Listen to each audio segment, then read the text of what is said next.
안녕하십니까, 이리온 리서치입니다. 우리 전준과 신중호 팀장이 이제 그 자료에서 보면 매출이 늘어나는데 아직 주가가 많이 회복 안 된 기대값의 변화가 좋아지는 쪽으로 봤을 때, 그래서 제가 제 페이스북에도 그 그림을 올려놨는데 거기에 의류 업종이 들어 있어요. 그래서 내가 의류 뭐 유통 이런 것 중에 이제 일부 종목들이죠, 다가 아니라 들어 있어서 내가 심지어 용원한테도 몇몇 종목들 좀 빨리 좀 알아봐라 했는데 막 움직여 버리네 지금 다들. 근데 이제 10년 연구원이 했지만 의류업종에 탑픽했던 게 FNF인데 이것도 은근히 움직였어요. 근데 전에부터 탑픽이라고 했으니까 오늘 왜 자료를 내냐? 실적 나와서 내는 거잖아요. 그러니까 이게 내가 요즘 이 유튜브로 이제 일반 투자자들을 만났는데 또 최근에는 또 주식을 시작한 지 얼마 안 되신 분들을 만나다 보니까 잠깐 그 어떤 그런 종목 추천하는 것과 우리를 헷갈려 하시는데, 우리는 자료 나온 거 갖고 하는 것이기 때문에 그냥 이전부터 히스토리를 좀 알고서 접근하시는 게 좀 낫거든요. 그래서 다들 탑픽은 FNF였는데 잘 나왔으니까 오늘 또 바이코를 하시는 상황이죠. 할 때 되면 주가는 아침 시작할 때 올라 있길래 근데 나갔다고 또 지금 막 사고 이럴까 봐 내가 지금 이런 거예요. 그런 게 아니라 좋게 보던 종목인데 오늘 오른 거예요. 근데 또 오늘 거기서 사라고 했다 뭐 이렇게 하시지 말고, 아마 저번에 우리가 바이콜 했던 종목이니까 올라온 거에 대해서 좀 업데이트 합시다. 예, 시작하시죠.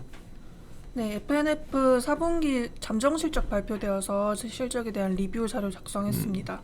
그래서 제가 이닛 했을 때 제일 탑픽이었던 종목이고, 그때 이후로 한번 크게 올랐었고, 그 다음에 이제 어제 장중에 실적 발표 잠정하고 나서 또 굉장히 많이 올랐었는데 지금 들어갈지 말지 고민이 많이 될 것 같아요. 그래서 보면은 영업이익이 일단 700억대가 나오면서 큰 폭으로 서프라이즈를 기록을 했습니다. 제 이닛 때 시장 컨센서스가 300억대였고 그 다음 주에 매화 보고서가 700억대 나올 거다 이렇게 나오면서 한번 뛰었었는데, 그 이후에 이제 뭐 다른 분들도 그렇고 실제로 그렇게 많이 올라가는 건 맞지만 500억 이상 나올까 여기에 대한 퀘스천이 되게 많았었거든요. 저도 이제 거기에 대해서 좀 이제 고민이 많았는데 실제로 영업이익이 700억대 나오면서 상상 이상의 서프라이즈를 달성했습니다. 그래서 그 서프라이즈 주요 원인은 그 중국에서 한 429% 올라가면서 매출이 크게 뛰었고, 그 다음에 뭐 디스커버리도 크게 뛰었고 홍콩도 크게 뛰었습니다. 그 세부적으로 살펴보자면 일단 국내 같은 경우는 뭐 작년에 면세 데이터가 긍정적이었음에도 불구하고 연간으로 보면 한 40%가량 역성장하면서 마무리했기 때문에 아직까지 좀 불확실성이 높은 상황이고요. 비면세 부분 같은 경우도 이제 연결 조정 차감값인 수출 물량 제외하면 연간 전년 동기랑 플랫한 수준을 달성했습니다. 퀴즈도 마찬가지로 22% 역성장했습니다.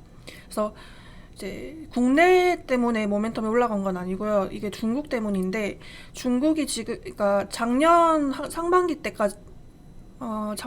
때까지는 한 이제 그 온라인 비중이 90% 이상이었어요. 근데 이게 오프라인 매장 수를 빠르게 늘리면서 그 4분기 말 기준으로 온라인 비중이 39%까지 낮아졌습니다. 그래서 이제 온라인이랑 오프라인 동반 성장하고 또 온라인 비중이 좀 높은 상황이기 때문에 중국의 매장을 갖고 있는 뭐 다른 이제 회사 대비해서 올라갈 때 영업 레버리지가 크게 발생하는 구조예요. 그래서 좀 이번에도 그 매출이 크게 발생했고요. 그리고 디스커버리로 넘어오면 성수기 중에 날씨가 좀 추웠기 때문에 이런 날씨 효과에 더불어서 전체 카테고리 호조로 인해서 매출액 이제 11% 성장 달성했습니다. 그래서 올해 전망을 요약을 해보자면 단연코 중국이라고 할 수가 있고요. 앞서 말씀드렸다시피 그 온라인에서 오프라인 쪽으로 비중이 좀 올라가면서 오프라인 매장 확대에 따른 영업 레버리지 효과를 여전히 기대를 하고 있습니다. 20년 말 기준으로 대리점이 한 71개 정도인데 현재 기준으로 한 95개 근처 수준으로 파악되고 있고, 올해 말까지 대리점 확장 목표는 250개 수준입니다. 그래서 작년에 그 대리점이 늘어났던 개수 대비해서 올해 목표치가 훨씬 많기 때문에 뭐 똑같이 올해 중국 실적도 그만큼 올라가지 않을까 판단을 하고 있고요. 원래 이제 21년 중국 법인 추정치를 750대 잡고 있었는데 지금 1,400억대로 크게 상향을 했습니다. 이제 그 회사가 보는 가이던스보단 약간 낮기 때문에 향후 사업 전개 속도가 확인되면은 추정치 상향률이 아직 남아 있다고 판단을 하고 있습니다. 그래서 이제 목표 주가를 17만 원으로 상향을 했는데 이 상향 근거를 좀 정리를 하자면 앞서 말씀드렸다시피 중국 추정치 크게 상향하면서 이제 지배순이익 추정치가 늘어났기 때문이고요. 두 번째로는 글로벌 스포츠 피어들 역시 최근에 21년 PER이 좀 올라가고 있습니다. 그래서 그쪽에서 소폭 올라간 거에 이 더불어서 부분이 좀 의미 있는 것 같아요. 이 표 네. 2에 있는 건데 네. 글로벌하게 좋더라고요. 네, 이제 네, 이니 우리만의 때 형상이 아니라 네. 그래서 제가 의류 업종에 좀 관심이 가서 예. 네, 그래서 이닛 했을 때 그때 3파트의 주제가 뭐 스포츠 브랜드가 전체적으로 좋아질 거다 그러니까요. 이렇게 말씀을 드렸는데 실제로 PER 올라가는 현상은 확인되고 있고요. 그리고 이런 이제 다른 스포츠 브랜드들도 마찬가지 성장하고 있지만 FNF의 성장 폭이 굉장히 크기 때문에 기존 피어 대비 할인율을 30%에서 10%로 이제 감소시켰습니다. 그래서 이 두 가지 때문에 목표 주가를 17만 원을 상향시켰고 의류 탑픽은 여전히 유지하고 있습니다.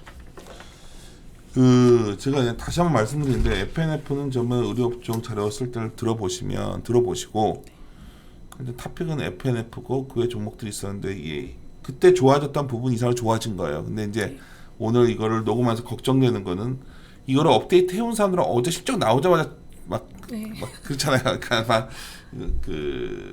샀는데 저희들은 어떤 그 자료가 나온 뒤에 자료를 써서 발표를 해야 되기 때문에 이런 부분이 좀 있다는 거. 그래서 최근에 종목들을 확산하기보다는 좀 약간 지금 최근에 여러 가지 상황을 보면 약간 소외되었던 것들 중에서도 그냥 아무거나가 아니라 굉장히 숫자가 받침되는 것 중심으로 올라오고 있는데 그 중에 하나가 또 FNF이기 때문에 소개해드린 거고 오늘 또 이거 뭐 TP 올렸으니까 또 사람들 막 흥분할까 봐 그게 걱정돼서 이게 자꾸 이게 제가 그런 서로 생각하는 게 다르다 보니까 거기서 자꾸 서로 혼선 오는 것 같아서 그게 피곤하더라고요. 그러니까 좋은 건 알겠는데 하여튼 확인된 거죠, 좋은 게. 네, 좋은 게 그쵸. 확인된 수준 그렇죠. 정도입니다. 오늘 바이콜 뭐라 하여튼 TP 상향으로 해놔야겠다. 바이콜 했다가 또 사람들 또 막 흥분해서 이럴까봐. 예, 마무리 듣고요. 하여튼 우리가 내수 쪽이 저는 상당히 지금부터 중요하다 봐요. 내수 쪽에서 종목들이 많이 나오고 있다고 보고 있는데 하여튼 좀 커퍼 생각했던 종목들 좀 더 지져봅시다. 예, 마무리 짓도록 하겠습니다. 함께 고민하시죠.